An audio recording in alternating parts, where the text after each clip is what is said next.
ویسے تو بہت سے اوکیزنس کی دعائیں ہیں جو چیزوں سے ثابت ہیں اور وہ الگ ہیں، لیکن ہمارے دین کے ہر پہلو میں ایک میسج ہائڈ ہے، جیسے کہ ہر نماز میں، ہر دعا میں، ہر ذکر میں، ہر حج میں اور روزے میں۔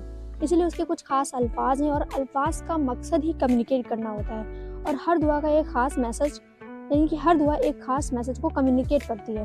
لیکن ہم کیا کرتے ہیں کہ ہمیں الفاظ سے زیادہ فوکس اس بات پہ ہوتا ہے کہ میں یہ دعا اتنی دفعہ پڑھ لوں، اس وقت پر پڑھ لوں، اتنی زور سے پڑھ لوں یا اتنی دھیرے سے پڑھ لوں، تو اس پر ہوتا ہے۔ لیکن دعا کے جو الفاظ ہوتے ہیں وہ جو کہہ رہے ہیں، اصل میں ہمیں فائدہ اس کے پیغام سے ہوتا ہے، اس کی آوازوں سے نہیں۔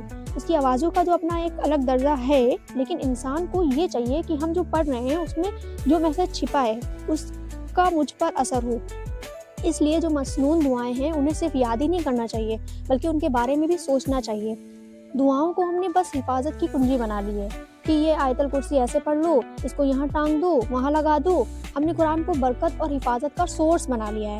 اصل میں قرآن کی جو حفاظت ہے وہ اس کے دل کی حفاظت ہے، اس کے اندر کا جو ایمان ہے وہ اس کو جگاتا ہے بار بار اللہ اور ہمارے نبی کے الفاظوں سے، تو اس سے پھر اس کی حفاظت ہوتی ہے اور پھر فرشتے آ کر اس کی حفاظت کرتے ہیں۔ یہ چیز ہم بھول جاتے ہیں۔ لوگ سمجھتے ہیں کہ جب تک یہ خاص الفاظ یوز نہیں کرو گے تو دعا کیسے قبول ہوگی؟ تم نے وہ اسپیشل والی دعا تو یوز ہی نہیں کی تو تمہاری دعا کیسے قبول ہو گئی؟ تم نے دعا تو ہندی میں کی تھی، ارے تم نے تو انگلش میں پڑھ لی تھی نا، تو تمہاری دعا کیسے قبول ہوگی؟ نہیں یار، دعا تو ہوتی ہے، عربی میں ہوتی ہے، یہ غلط کانسیپٹ ہے۔ دعائیں جو سنت میں ہیں ان سے تحسین ہوتی ہے، ان دعاؤں میں ہدایت ہے، صرف مانگنا نہیں ہے، ہدایت بھی ہے، یہ ان کا مقصد ہے۔ اللہ پاک نے سورۃ الکہف میں ایک فیمس قصہ ہے غار میں جانے والے لوگوں کا قصہ، جن کا ذکر سٹارٹنگ میں ہی ہے۔ وہ لوگ عربی نہیں ہیں، نہ وہ کسی نبی کے زمانے کے ہیں، اور نہ ان کا کوئی ہسٹوریکل ریکارڈ رہا ہے، نہ ہی انہوں نے کوئی کتاب پڑھی ہے یا وہ کتاب کو جاننے والے ہیں۔